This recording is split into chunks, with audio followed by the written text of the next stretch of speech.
excited to try Taiwanese iced tea. Yeah, bubble tea. Bubble tea, yes. Yeah. Hello, 大家好。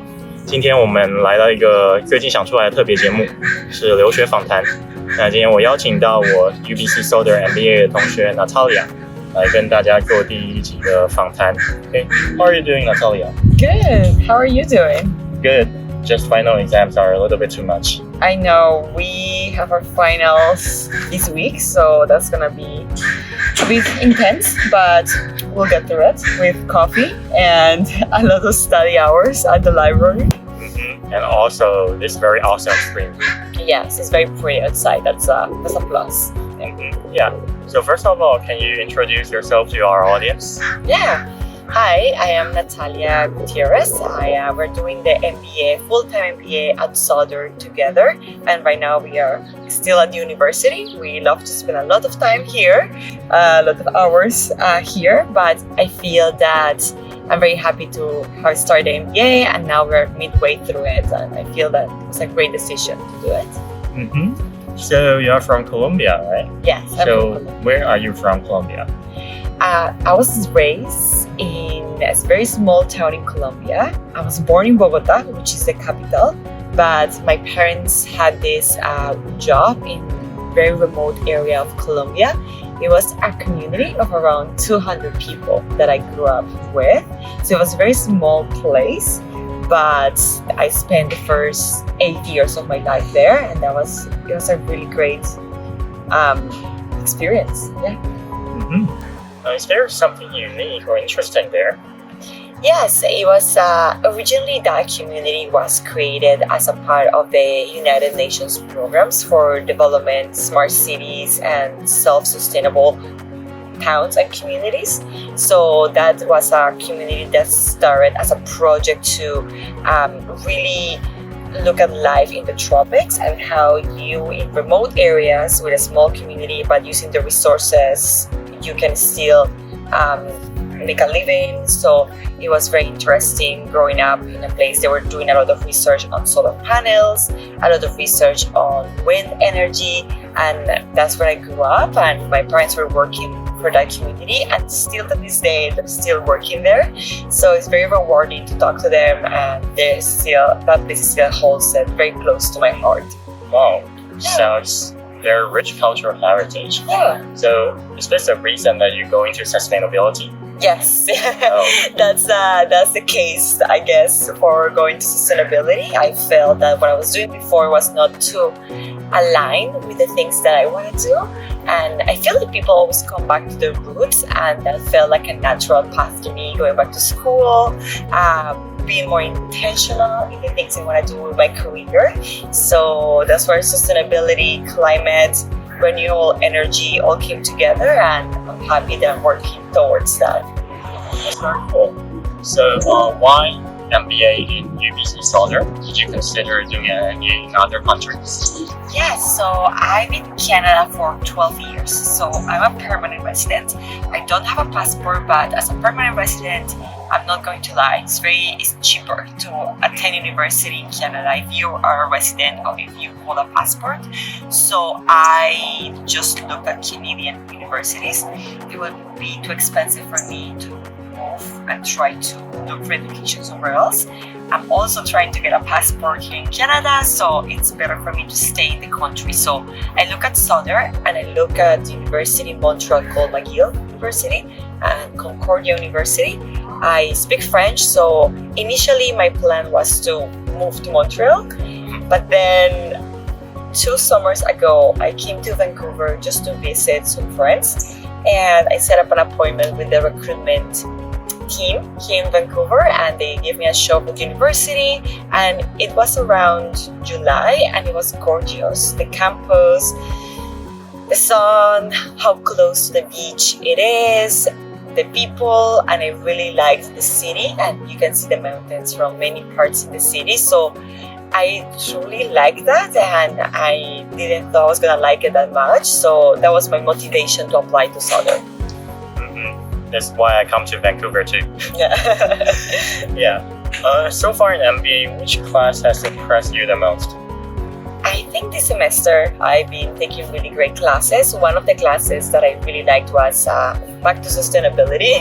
This class called Climate Economics and Indigenous Relationships. It was really good understanding how climate finances work, understanding risk, understanding really cool projects in Canada in terms of renewable energy, but also projects in oil and gas sector and how those projects are trying to integrate indigenous communities because they own the land and the resources. So how do you work with indigenous communities and how do you get them a seat at the table so they're able to also benefit from those big projects? So it was a very interesting class, really great speakers.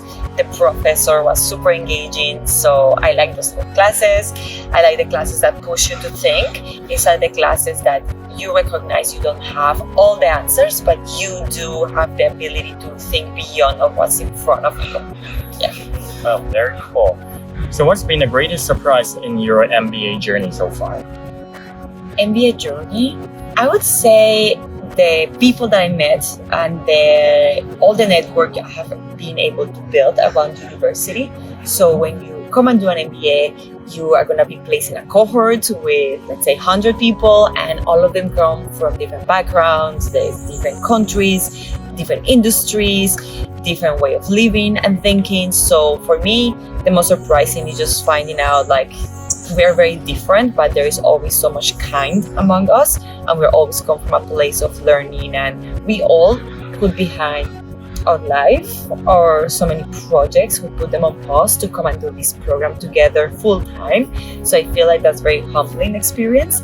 And university, once you understand the things you want to do, where you want to go, you learn how to communicate that in a way that is assertive, and then you slowly start building at your own community and finding people that is equally excited about the things you're excited.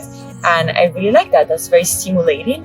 That's what I'm looking forward to, like being stimulated mentally as well. So, and that's what I feel here at university. Great. So now let's talk a little bit about yourself. So outside of studying, what do you do in your free time? Any hobbies or passion? Yes, yeah. Vancouver is a very nice city. I know people can say, oh, there is no much nightlife, things doesn't open too late, but I find that there is so many great coffee shops in the city. So if you are into matcha or coffee, this is a great place to explore that. I feel that in my free time, I like to go try new coffee places with pastries. I do like to walk around the city. And depends where you want to go. If you want to go to the mountains, you can go to the mountains. If you want to go to the beach, you go to the beach. Want to lay and sit at a park, look at the sakuras, you can do that.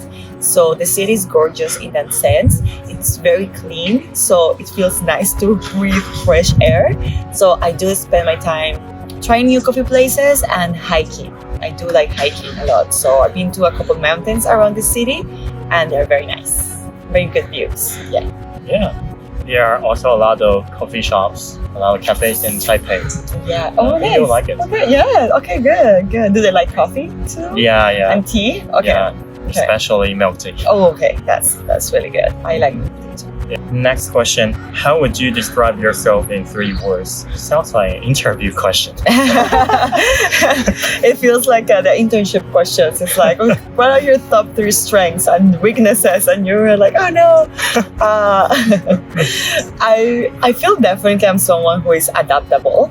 I've been to different cities, different places, moving countries, moving across the country. So definitely adaptable, and definitely someone who's empathetic and someone who likes to be learning. I definitely, when I reach a point that I'm not learning anything new or where I cannot get intellectually stimulated, I'll have to look for something else, and it comes back to my hobbies and the things I like doing. I always try to find different stuff to do. So because I feel like because I'm able to be empathetic, I'm able to find different people who likes to do different things. So that's I would say that I'll describe myself like that. Yeah.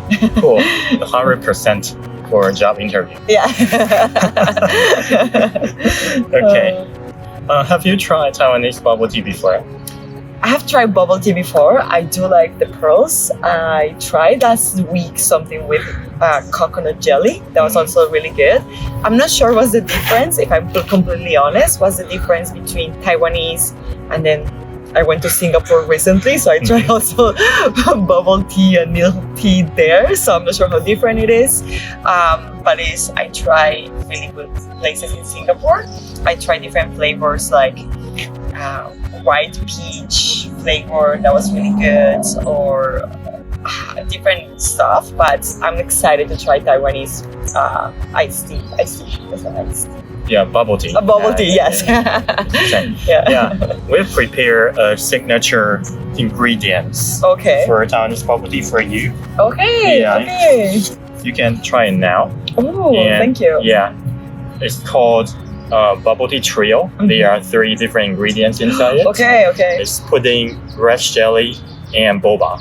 I never tried rice jelly before. First time trying rice jelly, so that's gonna be good. Yeah, good to try. And in Taiwan it's called 奶茶三兄弟. 奶茶.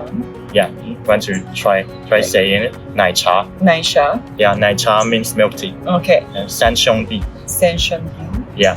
三兄弟 means 3 brothers because there are 3 ingredients. Okay. Yeah. Okay, so you can try it now. Okay, thank you. This is my favorite part of the bubble tea experience, is that when you get to break the lid, just to... Oh no. You have to do it quick and sharp. Okay, 1, 2, 3. Oh yeah. Okay, this looks so good. So this is the rice jelly? Grass jelly. Okay, grass jelly? Yeah. Okay.